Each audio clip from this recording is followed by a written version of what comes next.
Hello ladies and gentlemen, I am the Grand Cat, and today I am going to be giving a tutorial on how to play Huntik. Huntik is the game that I am the undefeated national champion of, and after I won nationals they decided someone from Scotland won the game, alright, cancel it. And here we are. So it was my very first national championship that I won. It is a game that I still love to this day. Obviously we're going to be playing with the starter decks here, we're not going to be playing with my incredibly broken maxed out rarity strongest deck using my big elemental towers and things, but we're just going to be playing the tutorial. So I'm joined here with the Edgemarquis. He is on the right, and I think this game might have been out before you were born. It's possible. It is possible. I can't actually remember when this game came out, but it was certainly quite some time ago. It was made by Upper Deck, and we're just going to go right into explaining how this game works. So this video here is just going to be a tutorial and explanation of how the game works and how everything proceeds. You can see we have the official little playmat. There's only three types of this playmat made for the three different sets. This is obviously set one. And I think there's only 3 sets of Huntik ever released as well. It did not last long, but it was absolutely great, and it's really good, and it's a lot of fun, and we're going to go over that. So the first thing we're going to talk about is the cards. So we're going to go over there's 2 types. There's the good guys, there's the bad guys, and similar to One Piece, you choose whether you're going to be good or whether you're going to be bad, and then you're only allowed to use cards from that. So I'm only allowed to use good cards. Edgemarquis is going to be the evil side. He's only allowed to use bad cards. Makes sense. So there's a few different types. This is the main card. He's the shiny. That one there is your main card. And this is a major hero. Major heroes tend to have significantly higher stats, more attack, more defense than what other cards do. But you can only play one major hero per turn. You can play as many minor heroes as you want per turn, but you can only play one major hero. And Caliban, he has 8 attack, which is massive, but he's got this huge drawback that at the start of your round you have to discard a card, or you must eliminate me. If you discard a card, if you discard a Caliban card this way, you get to draw a card. So he is very powerful. He's got 6 defense and 8 attack. Whereas your major hero here, Gargoyle, he has 4 attack and 3 defense, but he is unblockable, which means he can move through zones with enemy heroes, and he also has aggression, which says that when he starts a combat, he can't be KO'd in that combat, and we're going to explain what all that means as well. So the way it's going to work is I'm going to start down here. So this is my zone 1. So this is zone 1 for me. Edgemarquis is going to stand up here, and his zone 1 is over here. That's his zone 1. So if anything says if you're in zone 4, that would be over here. But for me, that would be my zone 2. Now the way that the game works is when you play a card, it comes up there, and you can move forward.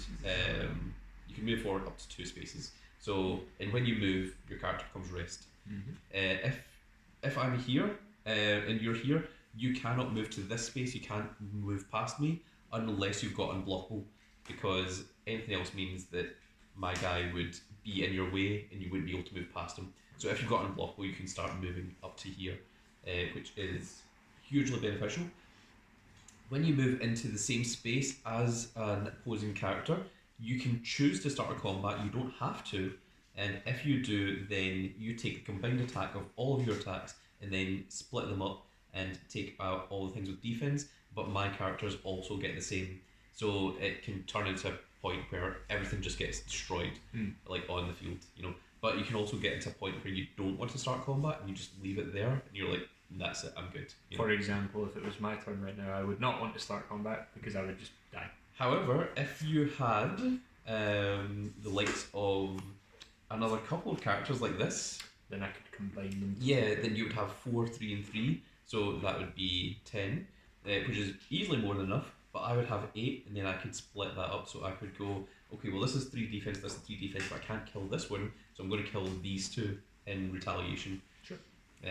So that is how that works. But also, if you start the combat, this guy has aggression, which means he can't be KO'd if he begins the combat. If anyone else begins the combat, he can be KO'd.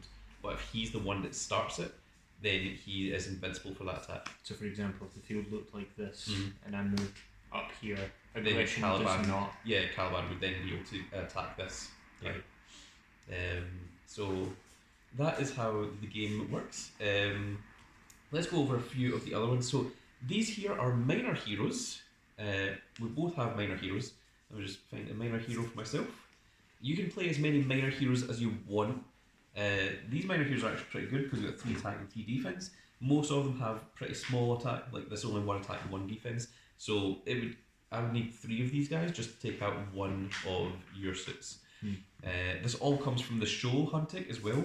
So the suits are kind of like the Men in Black sort of, but they're kind of like an evil Men in Black. And the good guys are kind of rebelling against the authority. That's who Big Dante is here, and his Titan, that is essentially his Pokemon, is called Caliban, and his Caliban is quite powerful. He's got other ones. This is another one of his ones over here, and then of course there's other characters like Locke and such that have different ones, but we will get into that significantly later. In fact, we might not even get into it because it's not relevant to the game. It's only relevant to the show. So the way that it begins. So let's see. We went over major heroes, we went over minor heroes. Then we have spells. Now, this one here, it is an exhaust action. In order to play this, you need to exhaust one of your characters that stood, and then you get off the rest of the effect. So this one, it is rapid charge, so it's exhaust action. You draw a card first, so you exhaust the card, and then you draw a card, and then you move this one, the one that you exhausted, up to 3 zones forward, and it can start combat. Now, of course, it doesn't have unblockable, so it can't just move through things. I mean, this card does have unblockable, so he would be able to, but most characters, it would just be stuck where they are. Now, there's also free actions, but I don't think there's any free actions in the good deck. I think this is all exhaust actions, but you do have free actions here in the evil deck.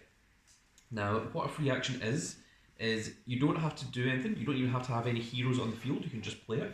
And it's ready target minor hero. So obviously you want to target a minor hero. So what that means is if your guy is rested, like so say you move your character up 2, then you could use this to stand your character, and then you can move forward another 2. Wow, okay. Yeah, if there's nothing in your way, of course. So that is quite a good little starter one. So that's how free actions work. You've got other free actions there, like ready a friendly hero in a zone to your hand. Return a ready hero, to your hand. Then put a hero from your hand into play in that zone, and then you get to go again. So go again means that you get another action. So I'm going to explain how the game itself actually works now. So before we go into what the missions are, this will come a little bit later.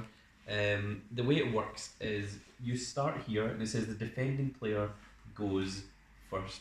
So the defending player is written on these things here. So unlike your usual game where you've got life points and you try and beat the opponent, the objective here is all based on these different missions, and there's loads of different missions, which means there's loads of different ways of playing the game.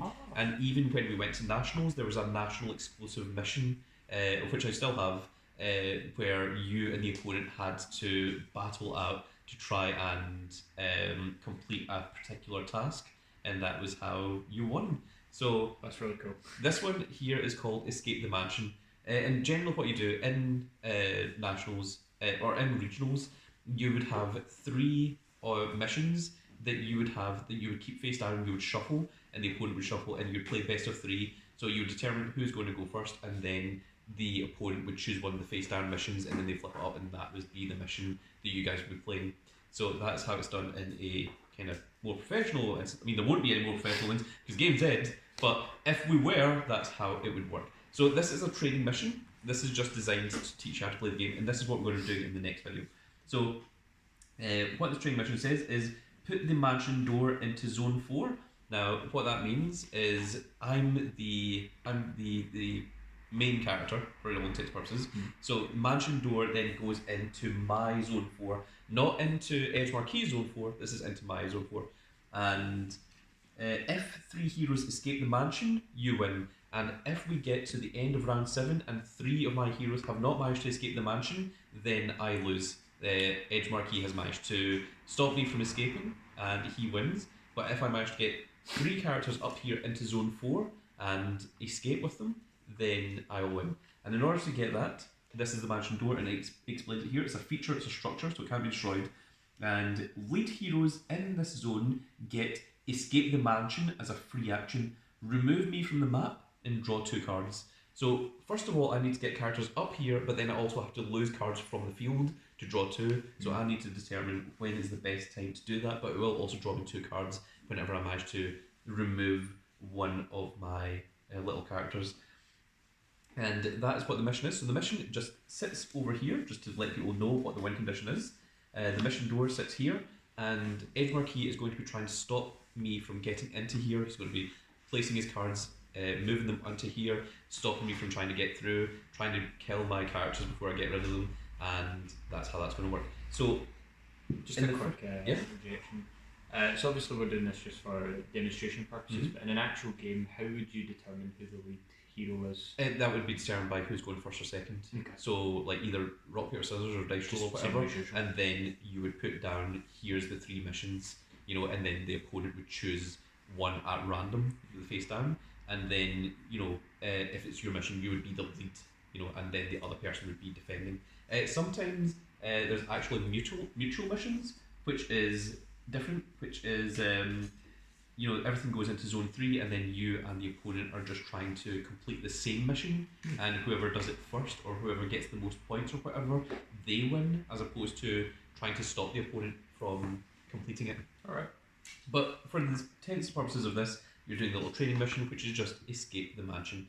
So that is how that's going to work. So it says here on the different things, so the defending player will go first, and we both start with 5 cards.